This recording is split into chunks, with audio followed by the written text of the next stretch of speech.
আসসালামু আলাইকুম এভরিওয়ান। শপবিজ বিডিতে কোনো প্রোডাক্ট অর্ডার করার পর সেই অর্ডারটা আপনি কিভাবে ক্যানসেল করবেন এটাই দেখাবো আজকের ভিডিওতে। তো ভিডিও শুরু করার পূর্বে একটাই রিকোয়েস্ট, ভিডিওতে একটি লাইক দিয়ে চ্যানেলটি সাবস্ক্রাইব করে রাখবেন, কারণ আমাদের এই চ্যানেলে শপবিজ বিডি সম্পর্কে নতুন নতুন ভিডিওগুলো আপলোড করা হয়। তো যাই হোক, চলুন মূল ভিডিওতে চলে যাই। তো কোনো প্রোডাক্ট অর্ডার করার পর কিভাবে আপনারা ক্যানসেল করবেন। তো ক্যানসেল করার জন্য প্রথমে আপনারা শপবিজ বিডিতে চলে আসবেন। আসার পর আপনার উপর দিকে 3 লাইন যে অপশনটা আছে এখানে আপনারা ক্লিক করে দিবেন। তারপর এখান থেকে আপনারা অর্ডার লিস্ট যে অপশনটা আছে এখানে আপনারা ক্লিক করে দিবেন।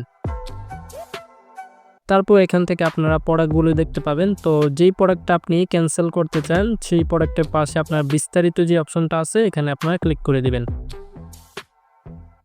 তারপর আপনারা উপর দিকে অর্ডার ক্যান্সেল করুন যে অপশনটা আছে এখানে যদি আপনারা ক্লিক করেন তাহলেই আপনাদের অর্ডারটা ক্যান্সেল হয়ে যাবে। তো এভাবে আপনারা অর্ডার ক্যান্সেল করতে পারবেন। আর যদি এই প্রোডাক্টটা কুরিয়ারে চলে যায় তো সেক্ষেত্রে আপনি এখান থেকে ক্যান্সেল অপশনটা পাবেন না। তো সেক্ষেত্রে আপনাদের সাপোর্ট সেন্টার যোগাযোগ করতে হবে। যদি প্রোডাক্টটা কুরিয়ার হয়ে যায় তো সেক্ষেত্রে আপনি যেই অর্ডার ক্যান্সেল করুন যে অপশনটা আছে এটা আপনারা পাবেন না। তো তখন আপনারা সাপোর্ট সেন্টার যে অপশনটা আছে চাইলে আপনি সাপোর্ট সেন্টারে যোগাযোগ করতে পারেন। তো এখানে দেখেন শপবিজ বিডিতে সাপোর্ট সেন্টার আছে।